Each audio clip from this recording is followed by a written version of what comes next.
And I'm not going to back up a whole lot. I guess maybe I'll back up one slide here. One or so. We started IUPAC naming. And what was emphasized on Wednesday is that now that the double bond is going to be represented in the parent name, then we're going to number carbons to get to that double bond the quickest, shortest distance, regardless of how close substituents are. And this one is a good example of that. Well, always remember rule number 1. I was over in the gym and there was a neat little sign over there. It said, I learned 2 things today. He said, I can't remember the first one. And the second one is I need to start writing things down. Okay, so rule number 1. Here's the thing. Don't forget rule number 1. Find the longest chain. And if you think you're going to forget rule number 1, write it down. Okay, write that rule down. Find the longest chain. So we looked at this thing here and we said it's 7 carbons long. And then the question was, and it has to include the double bond. Has to include the double bond. And then the question becomes, is this carbon number 1 or is that carbon number 1? And you're tempted to think, oh, it might be this one because look at the methyl group is right on the second carbon. But if I start counting here, 1, 2, 3, I have to get all the way to the 4th carbon before I get to the double bond. But if I start 1, 2, 3, I start the double bond on the 3rd carbon. So that is carbon number 1. 2, 3. So it's 3 heptene. I'm not even worrying about those yet. I just know it's 3 heptene. That's the parent name. What did I leave out? I left out an ethyl group. What carbon is it on? The 3rd carbon. I left out a methyl group. It's not on carbon number 2, it's on carbon number 6. Because this ene drives my decision as to which is carbon number 1.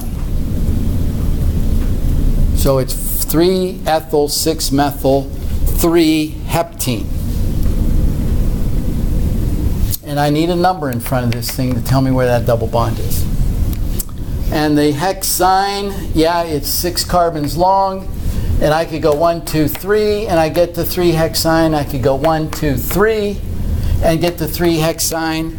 But I'm going to call that carbon number 1 because that does give me a lower number for the bromine. So if it does not make any difference for the double or triple bond, then I'm going to start from the end that gives everything the lower numbers. Okay, so that's what we learned from that example, and I think that's about as far as we got. There are the names. 2 bromo, 3 hexine. Okay, name that. What's rule number 1? Yes, that has the double bond.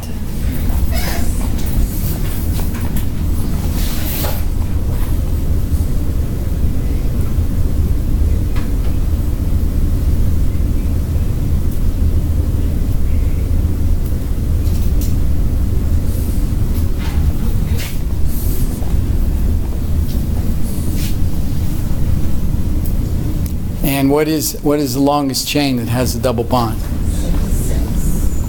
6. No one's tempted to say 7? 6. There is a chain that's 7 carbons long, but I would have to bypass 1, 2, 3, 4, 5, 6, 7. I go past the double bond, but I don't go through it. I don't go through the double bond. So I have to go through the double bond. 1, 2, 3, 4, 5, 6. 1, 2, 3, 4, 5. 1, 2, 3, 4, 5. So that is my longest chain. It also shows you it doesn't matter how it twists and turns, just so that you can go through it without lifting your finger. There it is. There's my longest chain right there. 6. Where's carbon number 1? Okay, where the double bond begins.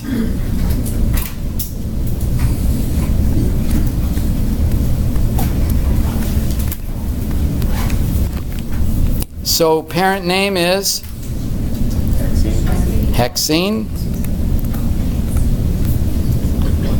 1 hexene. 2,4-diethyl.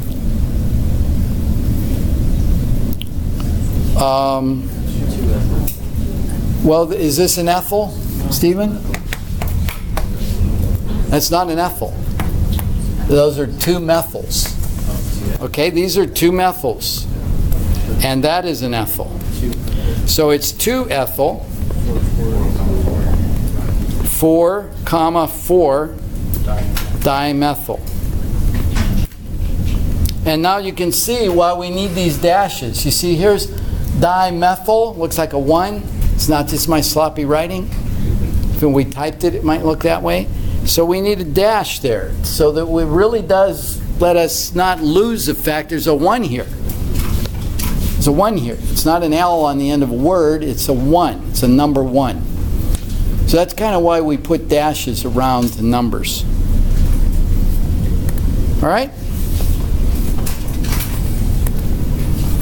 Okay, there's going to be some slides I'm going to go over real quickly. I'm going to encourage you to come back to them and look at them and stare at them and understand why they're named this way. Can you have 2 double bonds in a molecule? Yes. 1, 2, 3, 4, 5, 6 carbons. So it's hexene. But just like we just said dimethyl, 4,4-dimethyl, we're going to say diene. So this is hexadiene. And what are these numbers? The numbers are telling you where these 2 double bonds begin. 1 begins on carbon number 2, and 1 begins on carbon number 4. 2, 4, hexadiene. It's got 2 double bonds in it. 1,4-pentadiene. Nonadiene, heptadiene. Here is a, before we get into cyclodienes, let's look at cyclohexene. Okay, so there it is up there. Oh, I got the wrong pen. You learned this molecule already. What's the name of that molecule? Cyclohexane.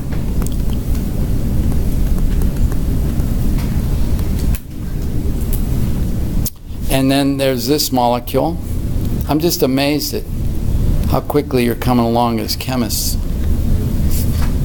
spouting off these technical names of molecules that 3 weeks ago you didn't even know existed. Amazing. So what is that molecule?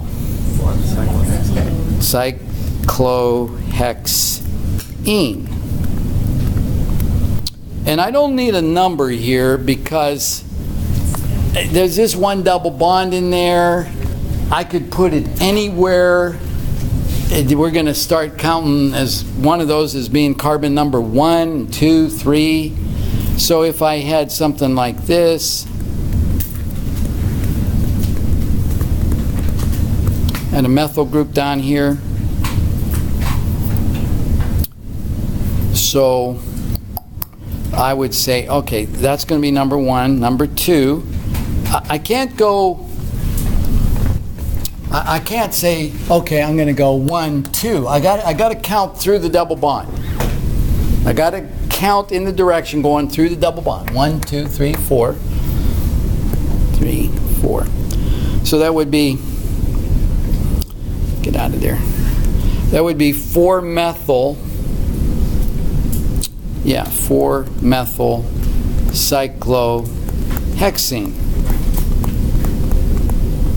And I don't even need a 1 now in front of the hexene because this is where I'm going to start counting carbons off of that double bond. So I don't really need a 1 there.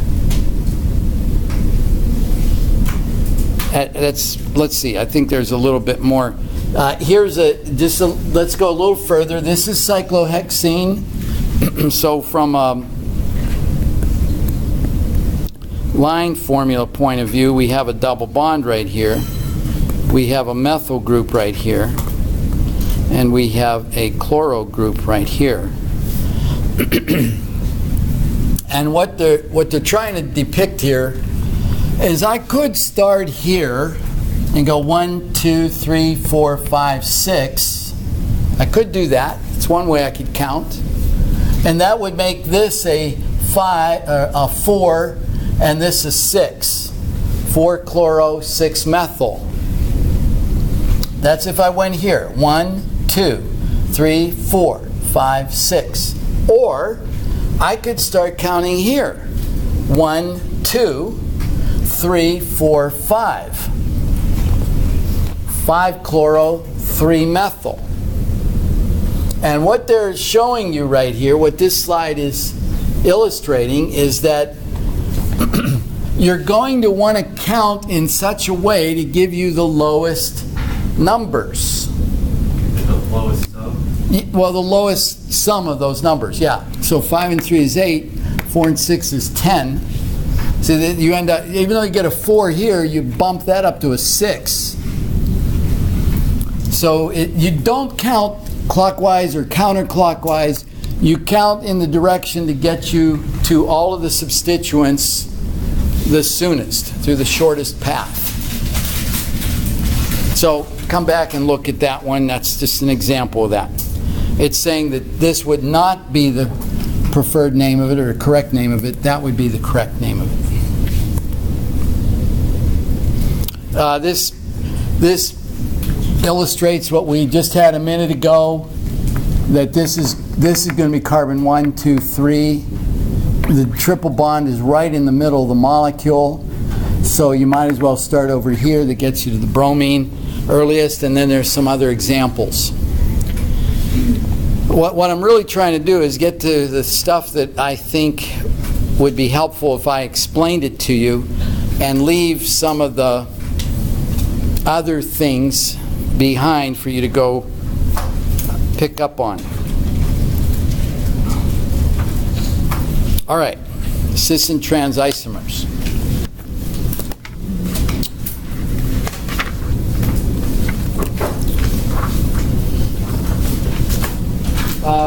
First of all, here's our double bond. Kind of get a feel for that geometry. There's what you have around a double bond. And around the double bond, there's a planar, there's a portion of this molecule that is flat. It will grow out of that when the flatness goes away and you have some saturated portions. They're no longer flat, they're three-dimensional. But around the double bond, there is a certain region that is actually flat. All the atoms are in the same plane. You can see that here with ethane. Here is ethine, and it's linear. Molecule's linear. We've got a triple bond here. And then what I also want you to see is that you can't rotate around this double bond. Right, so you can pass these through so people can see them.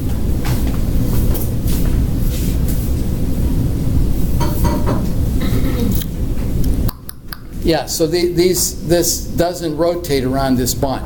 Single bonds, yes. This can rotate around a single bond here. Single bond is rotational freedom. But there isn't rotational freedom around a double bond. It gets locked in there.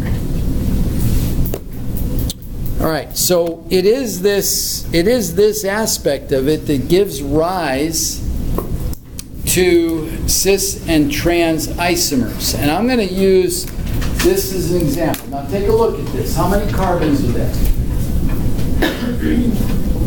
4 carbons. There's a double bond. Where does the double bond begin? on the second carbon. So what would you call this molecule? Butene. 2-butene. 2-butene. Okay?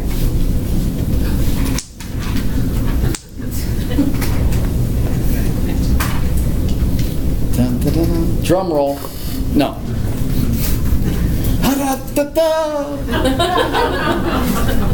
How many carbons? There's a double bond. Where's the double bond? Second carbon. So what would you call this molecule? Butene. 2-butene. Does it look like the other molecule? Let me go get the other molecule. I had so much fun doing that the first time. I didn't know I could do this behind my back. Ta-da! Doesn't look like that, does it? So what do we got here? We got two molecules that are 2-butene. So how are we going to tell the difference? That gets us to cis and trans isomers. Okay, so here's what one of the molecules looks like. One of the molecules looks like this. I'll just draw it like that. And one of the molecules looks like this. Right? Let's see which one I have without having to put them behind my back again. Okay, so I've got this molecule right there. Yes? Yes. And what I'm telling you is I'm behind my back, I'm not flipping this around like that. I'm actually busting this off of there and putting and changing their positions. Okay? There's no way to get from that molecule to that molecule without breaking bonds and reforming bonds. I can't just get it through rotation. This isn't in a different conformation. It's a different shaped molecule. And it's different from that one. So there are two isomers of 2-butene. There's a pair of isomers. Now, if you make a call from New York to London, you are making a transatlantic call. At least when I grew up, they called them that. And they made a big deal about that because there was actually a cable running under the Atlantic going to London. Okay? There wasn't satellite communications when I was a kid.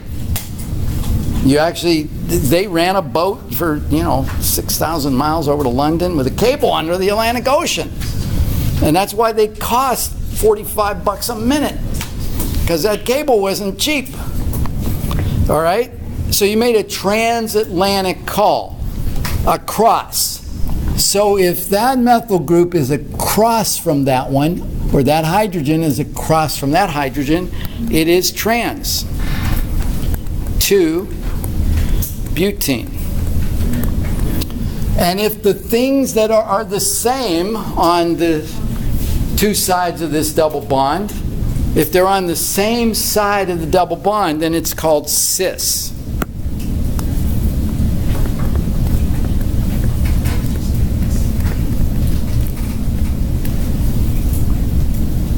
All right? So that introduces, and just keep in mind that 2-butene is kind of your poster child for cis and trans isomers. And there they are. And just know that you got a double bond, it's stuck in a certain geometry, and then we have to do it. We have to figure out whether it's cis or trans. Now, this doesn't mean that every alkene is either cis or trans. Some of them need this prefix, and some of them do not. So your challenge over the next 5 minutes, whether you decide to take it or not, is to figure out when does it need a cis or a trans, and when does it not? And there's going to be 3 questions you're going to ask yourself. The 3 questions you're going to ask are, number 1, does the first carbon, what I mean by that, in the double bond have 2 different things on it?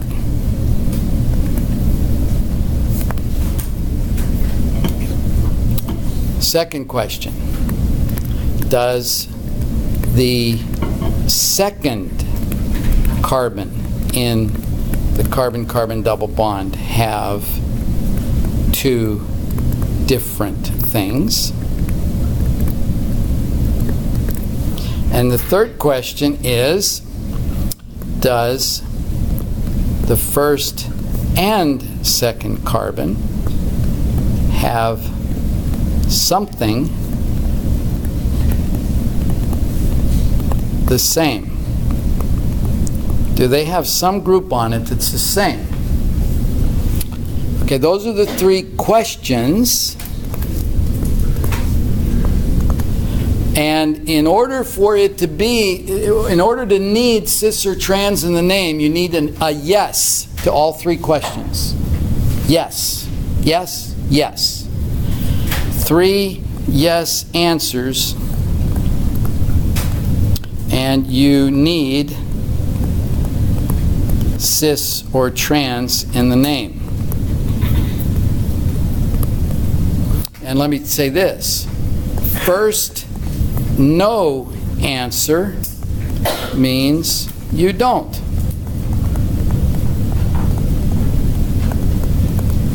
First one of those questions you ask and the answer is no, you go on. You don't need cis or trans in the name. You don't need to waste any more time. We're going to take a few examples now and look at this. Well, let's just look at this. Does that have 2 different things on that carbon? Yes. Does that have 2 different things on the carbon? Yes. Do these 2 carbons have something that is the same? Yes. Yes. Yes, yes, yes. That's why we needed cis and trans in the name. And then to decide whether it's cis or trans, you say the things that are the same. Are they on the same side of the double bond? It's cis. Are they on different sides of the double bond? It's trans.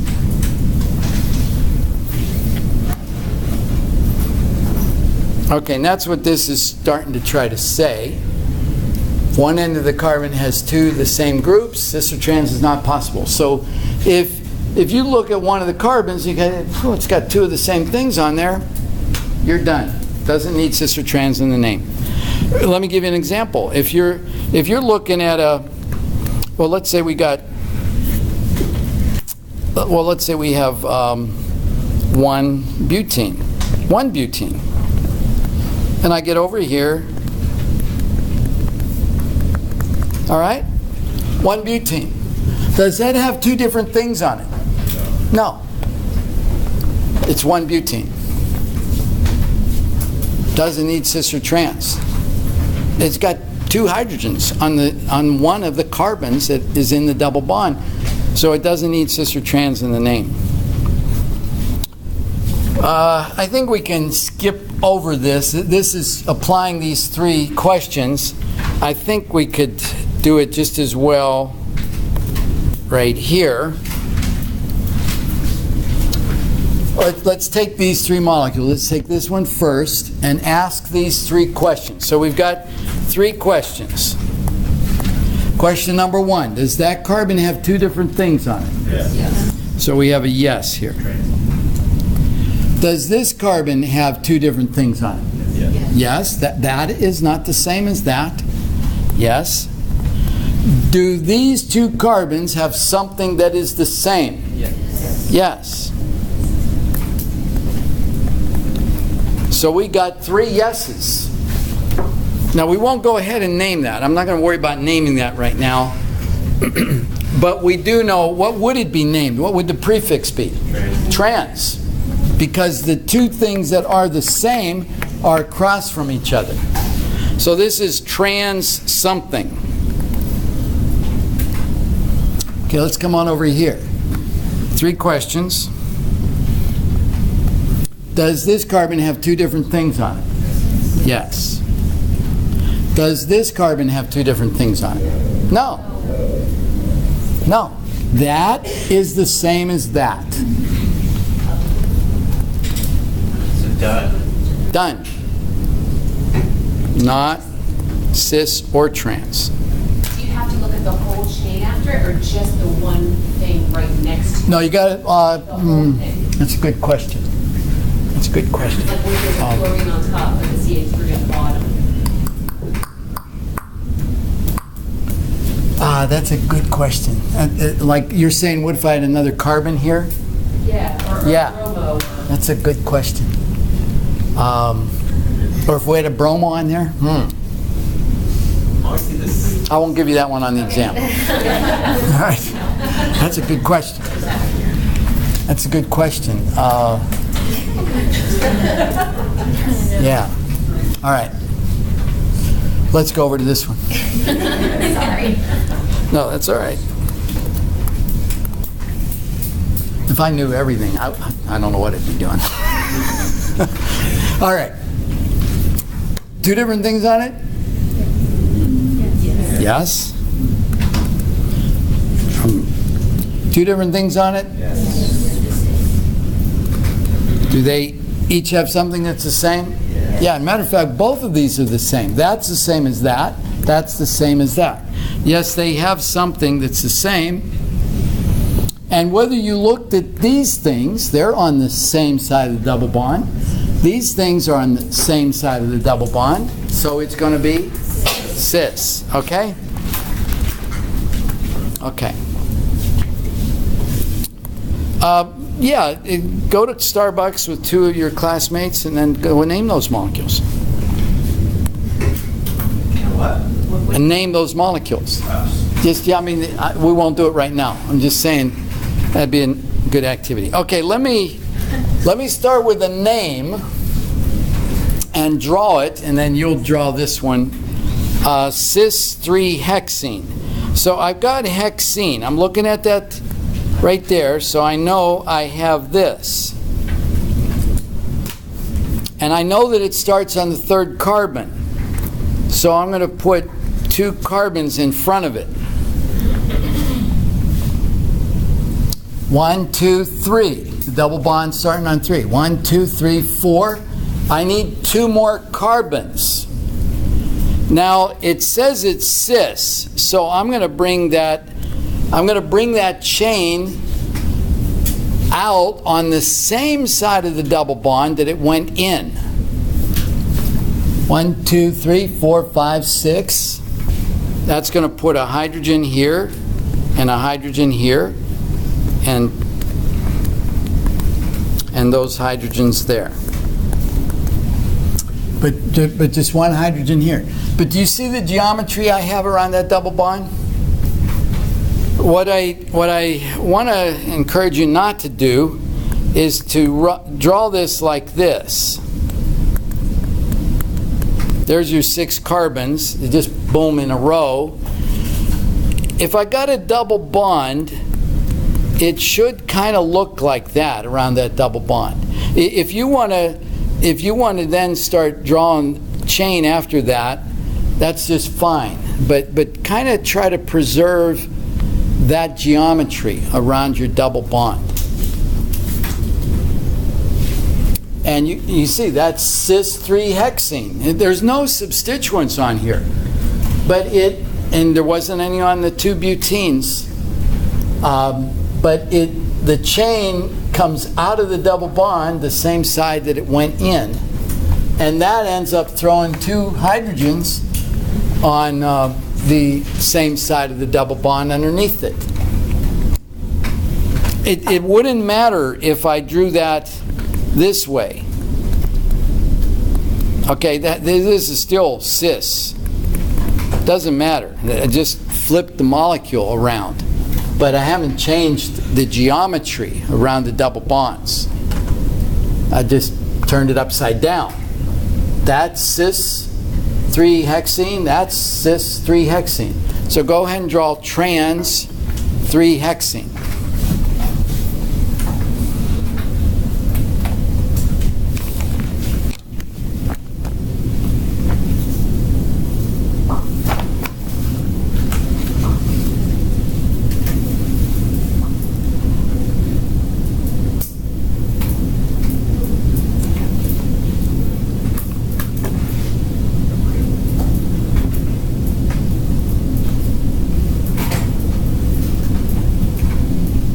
Tiffany here, Alexis. Alexis? Here you go.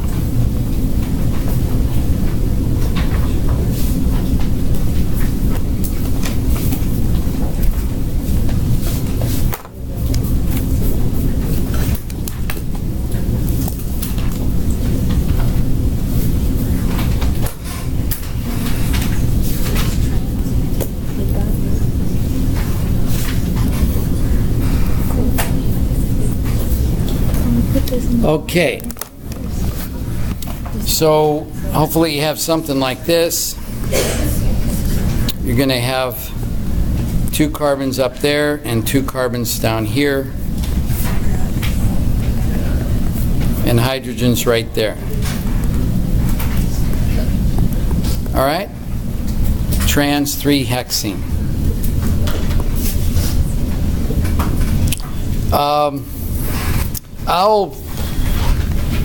I'll leave those for you to practice. I'll just leave a couple blank slides here. I really definitely want to get to these 4 addition reactions. Here's some more things you could draw. Let me just draw this one. Cis 1-chloro-2-pentene. So we've got pentene here. 1-chloro-2-pentene.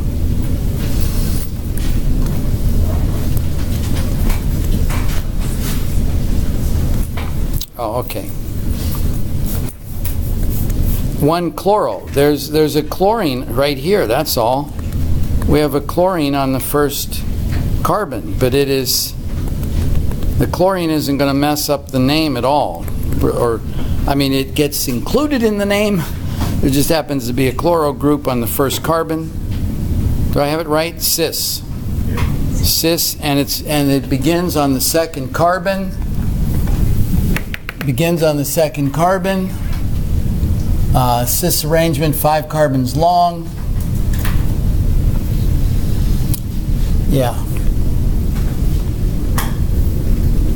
We got 2 hydrogens down here. It's just an example. Isoprenoids. What is that? That's 2-methyl-1,3-butadiene. Yeah, this is the precursor molecule that the body uses to make cholesterol. I think it is also the molecule that you get out of rubber trees to make rubber. The isoprenoid, and it'll polymerize into a ring and make rubber. But there are alkenes in nature. That's the basic point of that slide. There are alkenes in nature. Omega-3 fatty acids are alkenes. They are unsaturated fatty acids. They're polyunsaturated, which means they have more than one double bond in them. So omega-3 fatty acids are, one functionality that's on them is an alkene or double bonds. There's other functionalities there, but one of them is double bonds. So the body, nature uses double bonds. Okay, what I want you to appreciate here in the next 15-20 minutes is some reactions, and we'll use alkenes as the example of how things can add across a double bond. And I usually kind of walk through these a little bit slower than this. I'm just listing all 4 of them right here. Let me take some of the detail off of here. I'll add it back on later. Notice that these reactions each have a name. The reactions each have a name that begins with the letter H. They're named after the reactant. What is reacting with the double bond? Hydrogen is reacting to it. It's hydrogenation. Again, looking at nutrition or labeling on foods, you can go in and you'll find something that says partially hydrogenated vegetable oil or oil of some sort. Partially hydrogenated. It's this reaction, folks. We're going to see it here in a minute. They'll take corn oil and partially hydrogenate it, and they turn it into margarine. That's how they make margarine. By partially hydrogenating vegetable oils that are oils at room temperature. They hydrogenate them and they turn them into solids. And I don't buy that stuff. I don't like them messing with my food. I like to get food that's real food, not Twinkies, which isn't real food. I mean, if a Twinkie can last 20 years, that says nothing will eat it. Nothing eats this thing, except human beings. Human beings are the only thing that eats Twinkies. That's why they last so long. You don't want food that lasts that long, because nothing else will eat it. The dumb little bacteria won't eat it. Okay, so smart little Homo sapiens shouldn't eat it either. Is that a hard sell? I'm sorry. All right, let's look at 4 addition reactions. Hydrogenation. Halogenation is going to add a halogen. Hydration is going to add hydration, water. And hydrohalogenation is going to add a hydrogen and a halogen. Okay? Now I'm going to list them all there, and I'm going to show you how similar these are. These have some real strong similarities. And let's start with the simplest one, hydrogenation. And I'm going to draw these out so that you can see what's happening. I'm going to use ethene, but I'm going to draw it like this.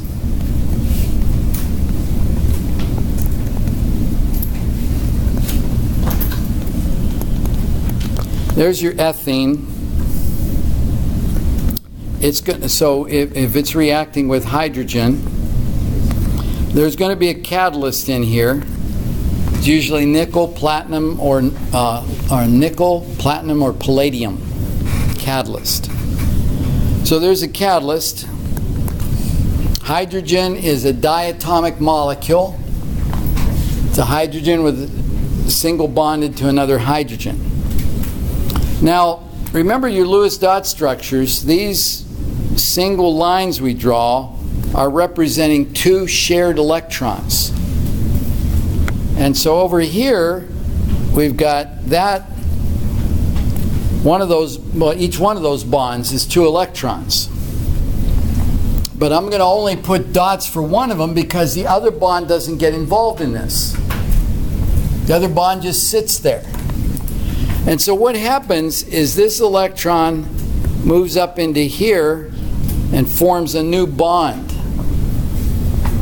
So the hydrogen-hydrogen bond is breaking and forming a carbon-hydrogen bond. This electron moves down here, and we get another bond right there. And we come out of this thing.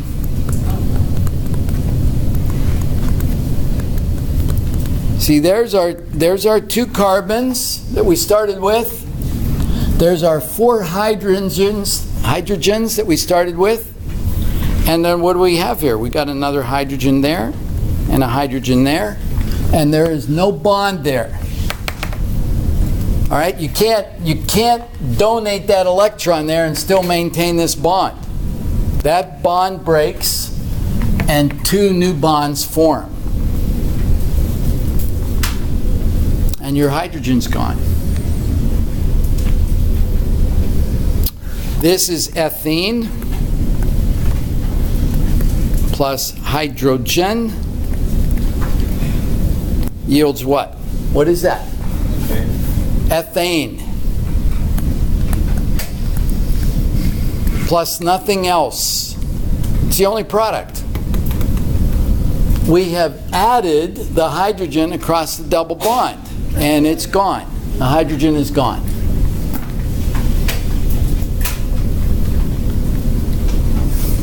All right. Now let's look at halogenation. Let's see if I can leave this in view, or partially in view here. And let's look at halogenation.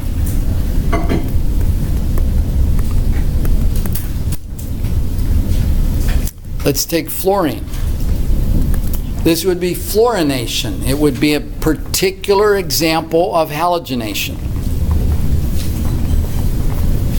But the same sort of thing goes on. These are sharing 2 electrons. That bond is right there.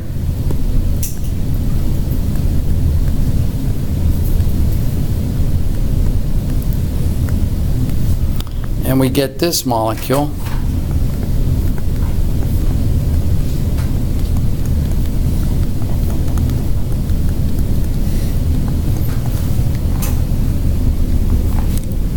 All right, each carbon gets a fluorine.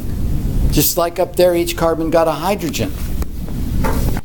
So we don't get 2 fluorines on this carbon. We don't get 2 fluorines here. Don't just kind of throw 2 fluorines on the molecule anywhere and you think, oh, there it is. No, each carbon that was in the double bond gets a fluorine.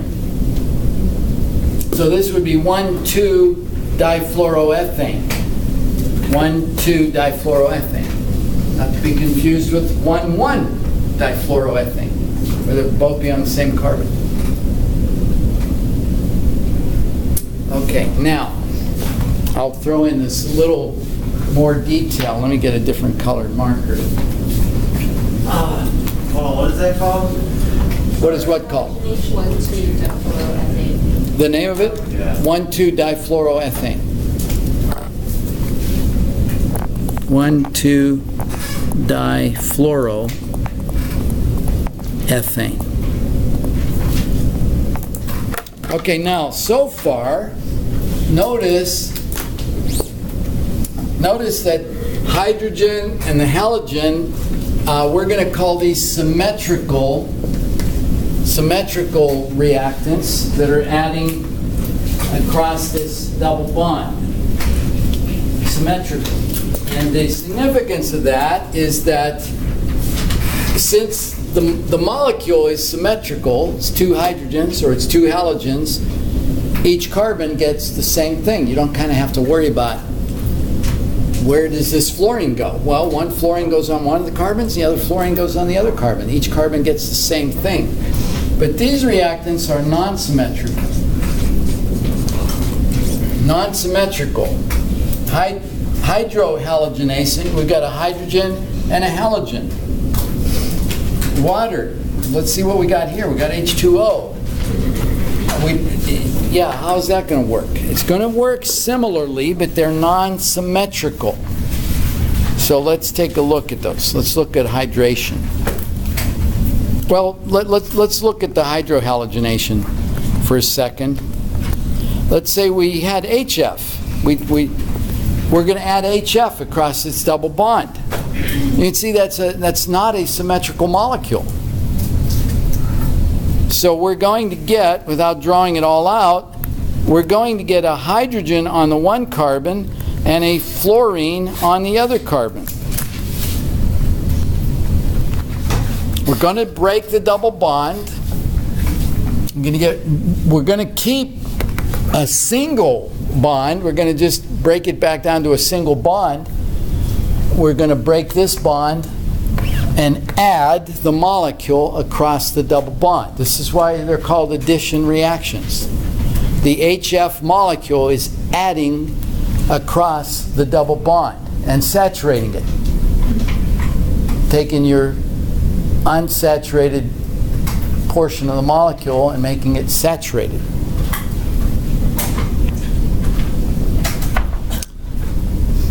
Okay, so no big deal. This, you get 1 fluoroethane ethane or fluoroethane, doesn't matter whether it's on that carbon or that carbon. I'll show you the significance of this, the implications of this in just a second. Let's look at water.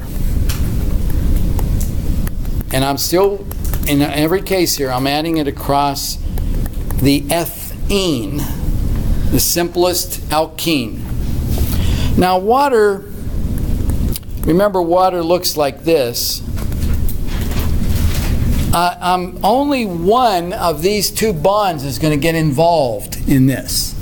It's not going to involve those two bonds. It's going to involve either one of them. So let's just think of it for a second. Let's think of water like that. An HOH. One part of the molecule is a hydrogen, the other part of the molecule is an OH. So I come along here, there's my bond.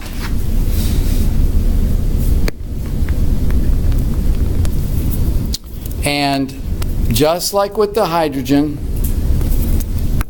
that hydrogen-oxygen bond there is sharing 2 electrons. There's 2 such bonds, but only one of them is going to get involved here. So this is going to go up into here. We're going to get a bond to the OH group. This is going to go down in here. We're going to get a bond to the hydrogen, the other part of the water molecule. And we're going to get this molecule.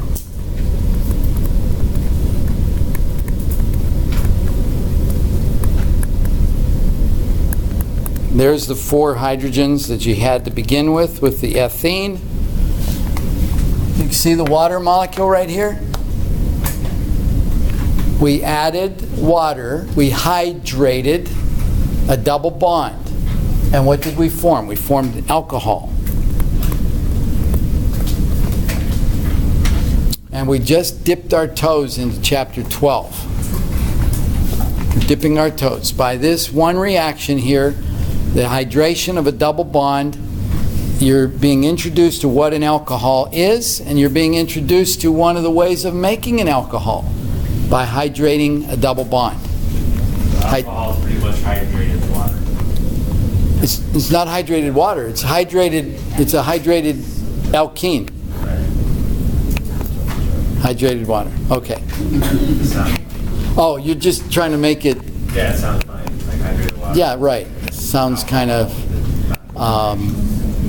harmless. Hydrated water. Officer. I was just having some hydrated water. Exactly. My chemistry professor told me that's all it was. Now I'm liable. Hydrated. Yeah, don't tell him that. Geez, I recorded that. I won't post this one. I'll trash this one. So this is, okay, let's name that. We're going to name alcohols with an OL ending on them. This is ethene plus water, and it's going to form what? Ethanol, or ethyl alcohol. Ethanol is the IUPAC name, and ethyl alcohol is the common name. But ethanol, you can see 2 carbons, F. OL, it's an alcohol. We're coming right off the end of that word, alcohol. So when you see an organic compound with an OL ending on it, it most likely is an alcohol. Okay, now let me take a minute and show you why I'm going to make a big deal out of whether it's a symmetrical or a non-symmetrical reactant. Because it does matter. So let's take a little bit more complicated, not very much, a little bit more complicated alkene. This is going to be propene.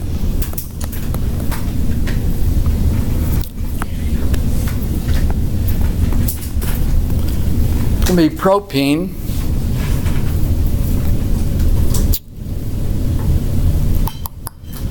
How do I want to do this? Well, let's take propene and let's look at it twice. This is getting doesn't want to move for me. There we go. Let's take propene there. Let's get another one right here. Looks just like it. And why am I doing this? I'll show you.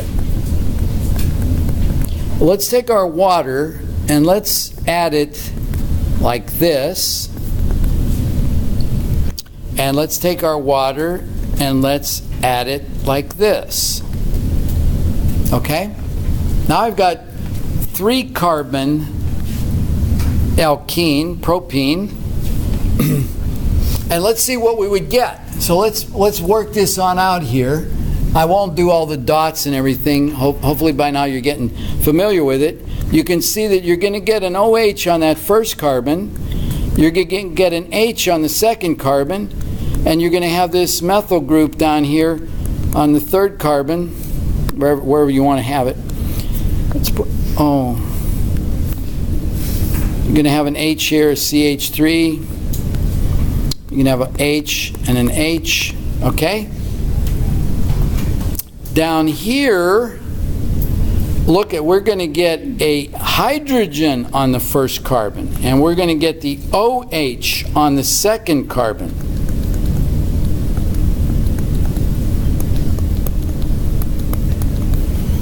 All right, now is that the same as that? Are those molecules superimposable on one another? No, they're not. We've got an OH on the first carbon, and we'll learn this in chapter 12, but this is one propanol. One propanol says the OH is on carbon number 1, and this is 2 propanol. The OH is on carbon number 2. All right, so far, just working with ethene above there, it kind of really didn't matter. We just got ethanol. Doesn't matter which carbon it went on, it was on the end. But now when we get up to propene, we get 2 different products. And let me tell you, this is the major product. What does that mean? Happens the most. 85-90% of the time, 90% of the product is going to be that alcohol, 2-propanol, and 10 to 15% of it is going to be the first alcohol, 1-propanol. So, and this is called the minor product. Minor product. Major product down here.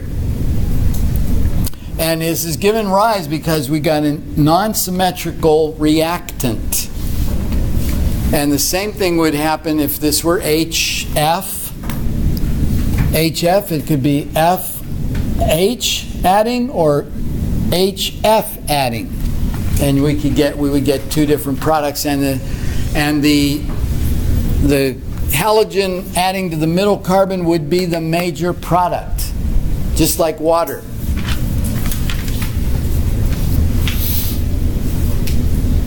Okay, so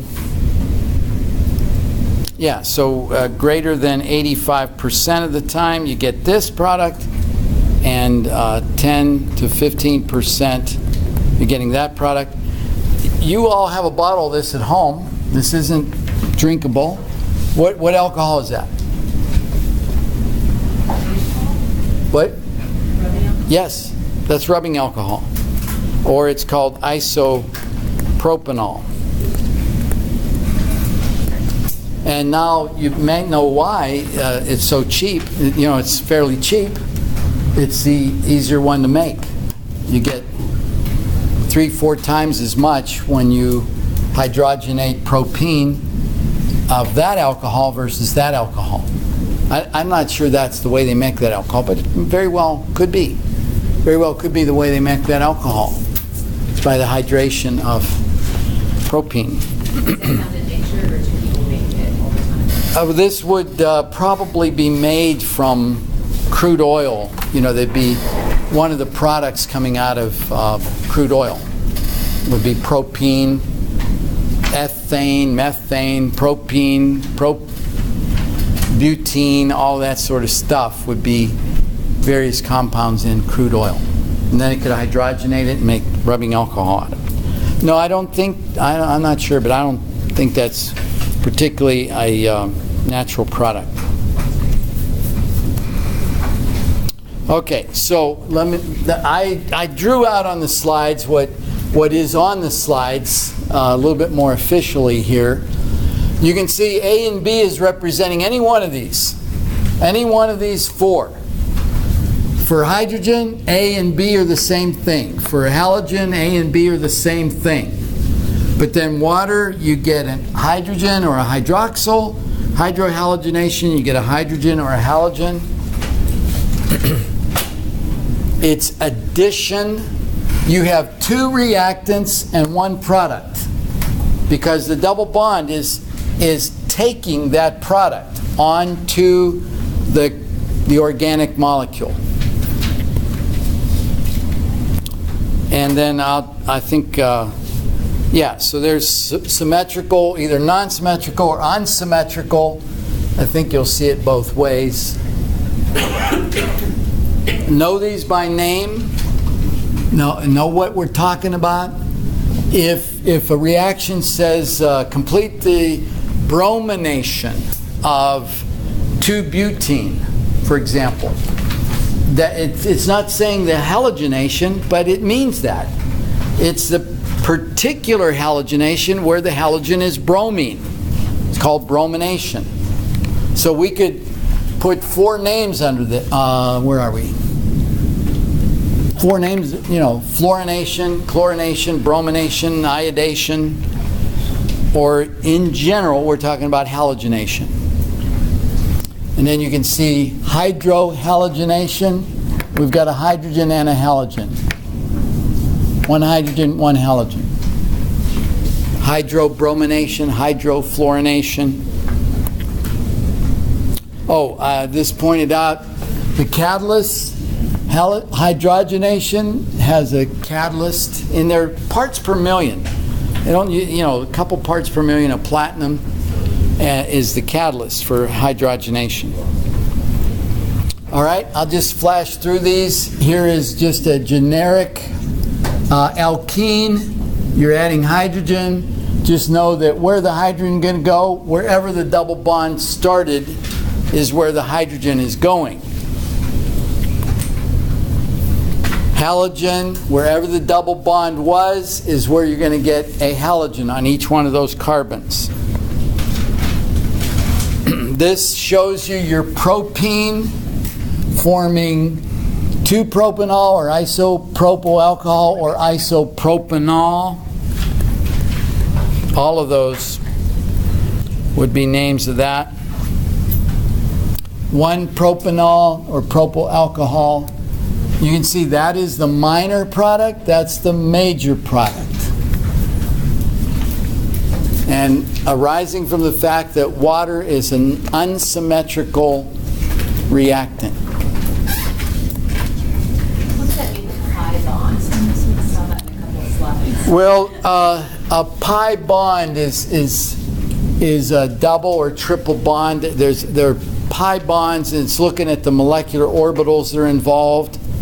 It's an area of unsaturation, pi bonds. So carbon-carbon single bonds are sigma bonds. They're not pi bonds. They're sigma. These are pi. Has to do with molecular orbitals. Okay, hydration. And it's unsymmetrical. Okay. Now, this is great. We're Markovnikov's rule. How do you know what is going to be the major product? How do you know? Well, back in the late 1800s, no one really knew. Markovnikov decided to start studying it, and he took look at Russian chemists. Russians came up with the periodic table. There was a lot of chemistry going on before the communist revolution. There was a lot of chemistry coming out of Russia. I guess there has been since too. But at any rate, they I don't know, maybe where it snows a lot. But Markovnikov started looking at it. And so he took alkenes and he hydrated them. He ran the hydration reaction of alkenes, and then he analyzed the products. And he started scratching his head and saying, what's going on here? What's going on here? I'm not getting a 50-50 mixture. There's two possibilities, and it's not just kind of half the time you get this one and half the time you get that one. You get much more of one and a little bit of the other one. And so he did this with many, many of them, analyzed, and he came up with Markovnikov's rule. And basically the hydrogen goes to the carbon with the most hydrogen.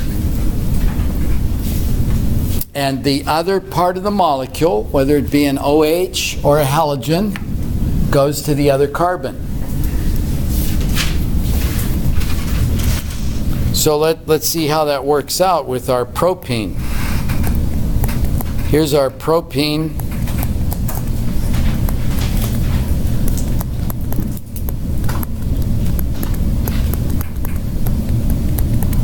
And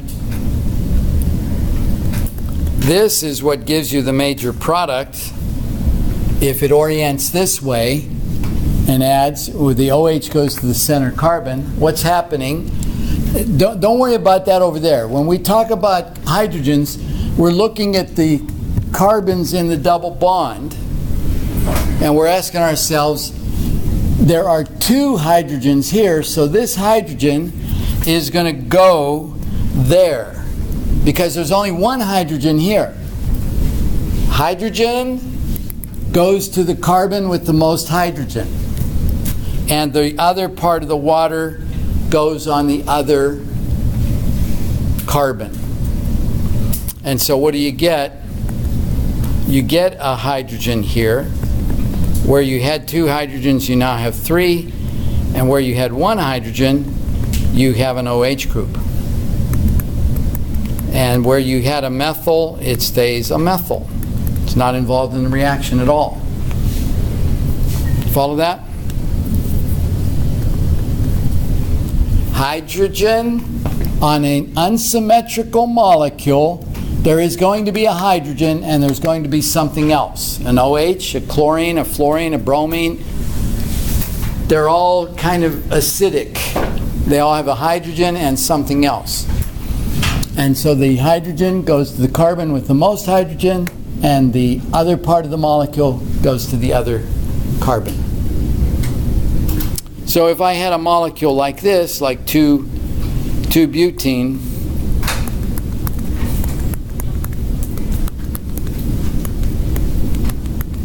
and you came along here and you say, well, where's it going to go? Each carbon has a hydrogen, so it really doesn't matter. And you would actually get the same product either way.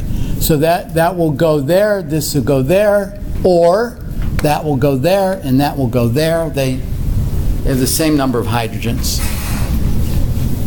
So this is Markovnikov's rule for predicting the major product. And Markovnikov's rule predicts that this is the major product. It's a prediction. It's not a law. It can violate this prediction. All right, here's an example with hydrobromination. The hydrogen goes to this carbon that had two hydrogens to begin with. The bromine goes to that carbon. It only had one hydrogen. And so the major product is 2-bromopropane, not 1-bromopropane. In the homework, I think I have chapter 11 homework floating around here somewhere. Question.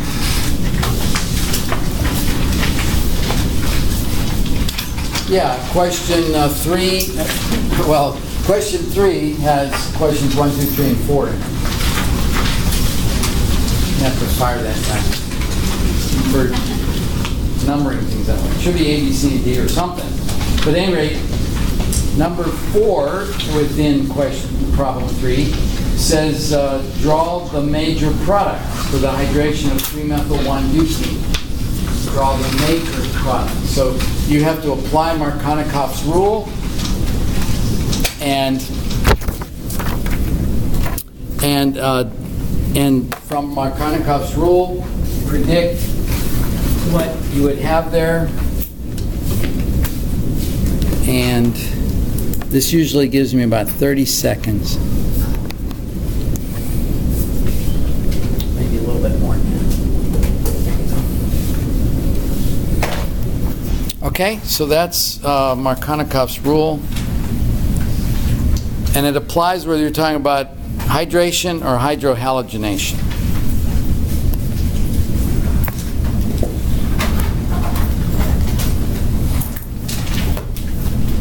Alkene reactions. I'll tell you what, I think that's where we'll go. Let's take a look at chapter 11, homework. We're doing pretty good here. Problem 3, you should be able to handle all those. Problem 4. I think you can handle this whole thing by Wednesday. Just make sure you're fully hydrated when you're doing your homework. All right? I'll see you Wednesday.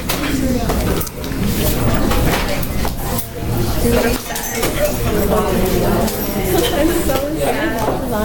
Yeah, like I was doing so good and then it's just like, alright, I'm done. I used to do what you do where I do like a little bit right after we do the lecture like that night, but I don't do that the next time.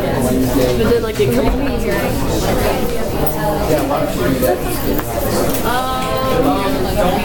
Yeah, this is I need Chapter 11 homework? There you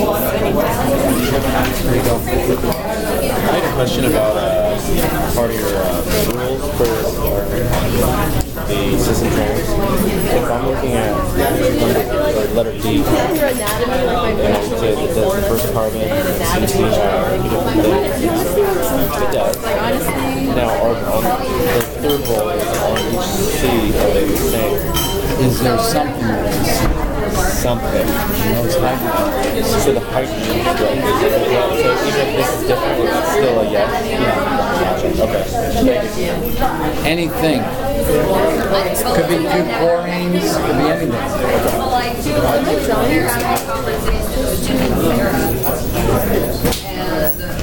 Yeah, you're drawing that right. Well, I would put these hydrogens down here. Remember I said keep this geometry. And what you did, there's your thing, and then you put a hydrogen there. You better put it down there. Okay. And so then line is going to be, there's your double bond, and you're going to have that, and you're going to have something like that. Okay, so that's cis, because it comes in the double bond, and it comes out the same side. That's cis. Okay? Who is next? Does it matter where number 1 is? Because I had the project right there. No, it doesn't. I probably was, well, oh, okay, 1, 2. So 1, 2. That's right. That's fine. That's fine. I probably just looked this way and didn't see a methyl and didn't notice that one over there. So that's fine. That's good. So let me change that.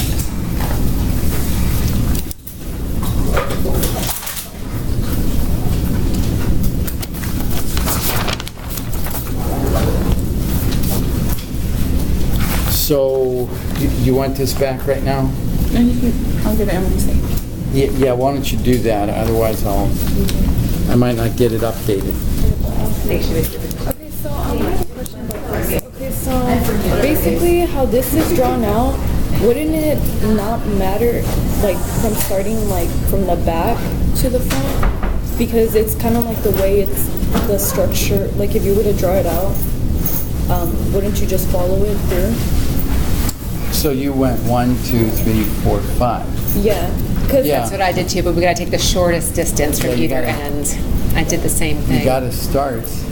Oh, At the end, it's You closest got to to. start from the end. It's closest to the first substituent. Yeah. So this is, you don't just count from left to right. You count the closest. the end closest to that. Okay, and then I also had this one. So remember about that one, the one we're Yeah, talking about? yeah, and you said it's at the bottom. It's right here. You can see the 4 ethyl. What is that? It's your homework? Yes, it's my homework. Like, do you see it? You can ask her too. It's right. Ethyl. See if you. It says 4, and then ethyl, and then set has an HEP. Okay, I'll submit this to the FBI. See I promise it's if there. They can would catch see it. a heptene under there. Now I know not to ask you for questions.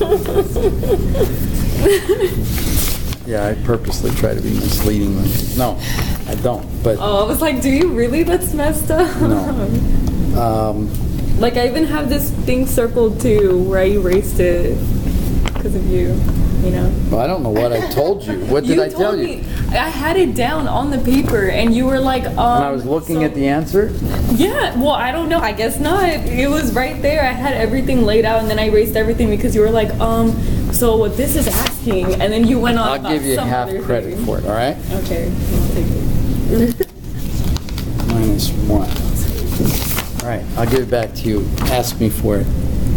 Okay? Okay. So you're gonna take it? Yeah, because I need to record it. I just have a goofy question. I've always struggled with why A something. goofy question? Yeah, something is saturated when it has all single bonds, right? Yeah. Well, to me, saturation, like right now, our water is saturated. It's all it could take. I would think you would call it saturated if you have the most bonds on it that you could take. Why is it called saturated if it only has single bonds? Well, this is a really pretty easy reaction. This is saturating it because it's going to all single bonds. It wants to be there. This is a carbon-carbon double bond is reactive. It's Oh, more so reactive. nature wants to be Yeah, just having single bonds. This will go to single bonds. Yeah. Okay. And look at it. Here's 4 different things that add across that double bond pretty readily. Okay. And saturates it and gets it to a point where now it's not reactive. You know, you can't take ethane. To be saturated is to be unreactive. You can't take this plus hydrogen. There's no reaction. Okay, you can't add any more. Why? It's saturated. Oh. It is saturated. It's got Okay. single bonds all the way around it. Because you can't put any more on Can't it. put That any more makes on it. total sense. All right, thank you. All right, you got a double bond. You can put some more on. Thank you. Oh, yes, thank you.